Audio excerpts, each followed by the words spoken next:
I've spent over 1,000 hours per year fishing out of this kayak. In this video, I'm going to tell you what I love, what I hate, and whether I'd buy this kayak again.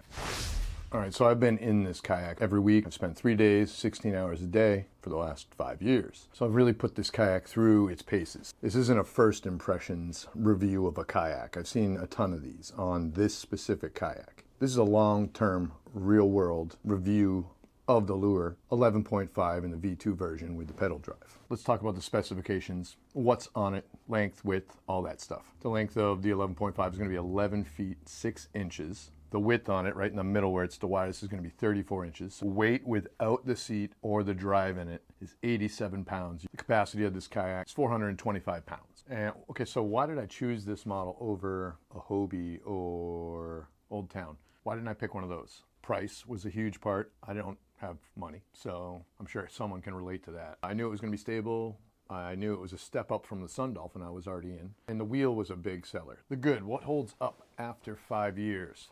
The kayak's still in one piece after I did some hole repair that I caused. It still holds, it's watertight still floats. Doesn't seem like it's been affected by the UV. The drive, the actual pedaling motion of the drive is flawless. I haven't had any problems with making the drive work, right? As far as pedaling it, aside of getting grass in it and then having to pull that out, the drive is flawless. I haven't greased it once since I owned it in 5 years using it.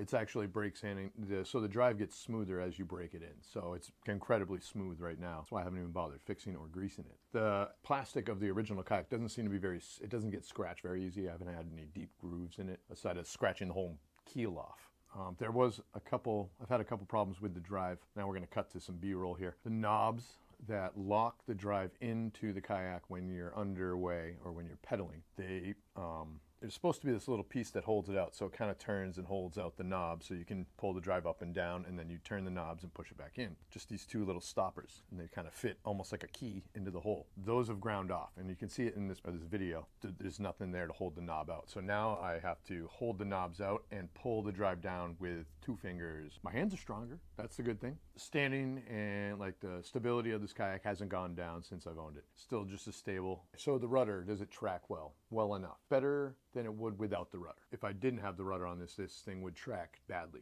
But I've had some problems with the rudder system, mainly the cables. So I've snapped the cables off. Originally there's posts that go on the bottom, both sides of the rudder drive, and they're supposed to rotate. They were put on wrong from the company I bought the kayak from. Either way, I snapped off those cables probably 3 times. 1, they were too tight. 3, they got frayed. So the 3rd time what I did was, I'll show you a video here. I'm zooming in and you can see I've gone through and I have they lock down on cable. So basically I figured if I got really little ones, they'd lock down on this cable pretty good too. They did, and then I put carabiners that I knew weren't going to rust on the end there, and then I tied paracord through the rudder system where the holes and the posts usually go, figuring the paracord would give it a little bit more leeway and stretch. So far that's held up over the last 3 years, so I made that adjustment pretty quickly into owning this kayak and snapping cables.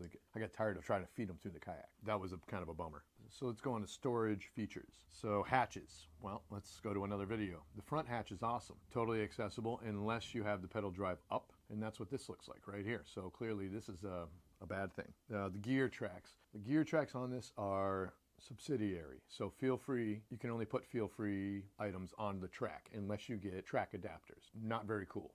It's a pretty cheap fix, but you still have to do it. So that's kind of a con as well. Seat comfort's good still. The back's still attached. And I've broken, it's a shear pin, but there is a little bar that goes from the base where your butt is on the back of the seat. And then there's like a plastic fit in with holes for the top. And I've broken that shear pin every year, probably twice a year since I've had it, just sitting down hard or quick. Just snap that shear pin. So that's another thing that needs to be improved on, but shear pin's pretty cheap. I bought a bag of them and just kind of keep them so I can fix it when it happens. The seat's super comfortable. I mean, I can go all day, obviously 16 hours, and it's not a problem. It's not like getting in a sit-in kayak. Those things are terrible. I went from good to bad real quick. There are a lot of parts that failed that I need to fix.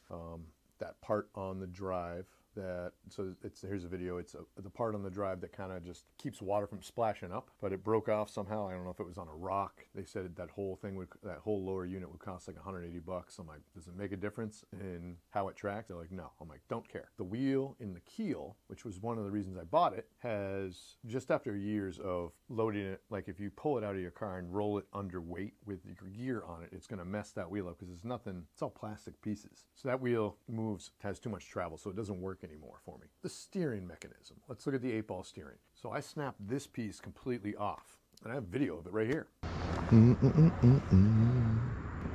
Oh, for f***'s sake. The whole thing popped loose.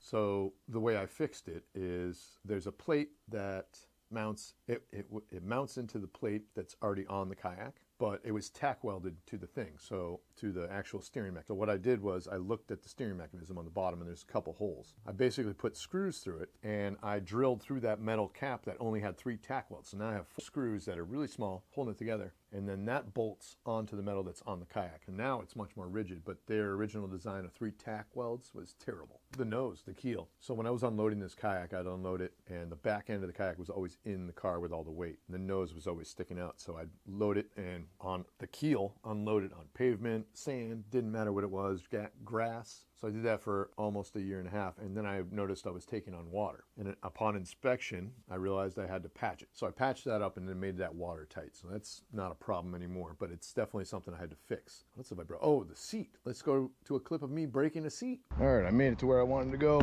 Oh my God. I broke that seat pretty good. And what it was is they were buckles that clip in, and you can adjust them that way. And after 4 years of those buckles being in the sun 16 hours a day, was that 4,000 hours? The buckles just popped and broke. So then I figured, if you look on your backpack at the bottom, there's like this little piece of plastic, and you could feed the webbing through, and it kind of locks it in. It's exactly what I was thinking when I fixed it like this. So that's kind of how I snuck around that problem and didn't have to buy a whole new seat.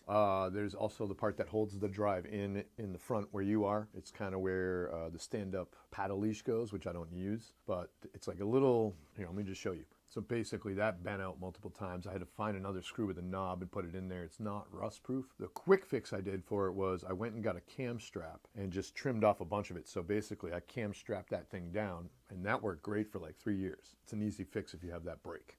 Whew. Would I buy it again? That's the big question. Would I buy this kayak again? Well, the market price right now is like $2 grand, I think, 1,999. So no, knowing what I know now, I wouldn't, about this kayak and how many things I've had to fix. What I would do is I would look for a used Hobie, and I would invest probably less money than in this kayak. Maybe they didn't like it.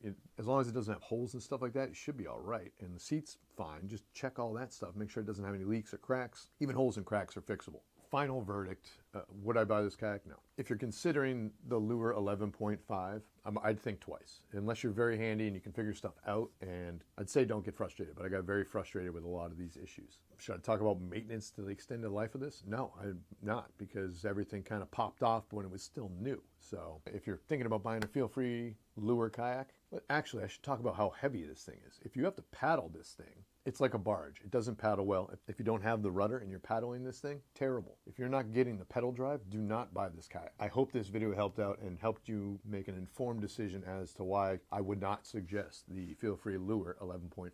That's not to say I'm not keeping it and still fishing out of it. I just wouldn't buy this kayak again. I already have one. I don't need another one. I'd rather buy another kayak and see the difference between it. Have you had good or bad experiences with a FeelFree Lure kayak? You can let me know in the comments down below.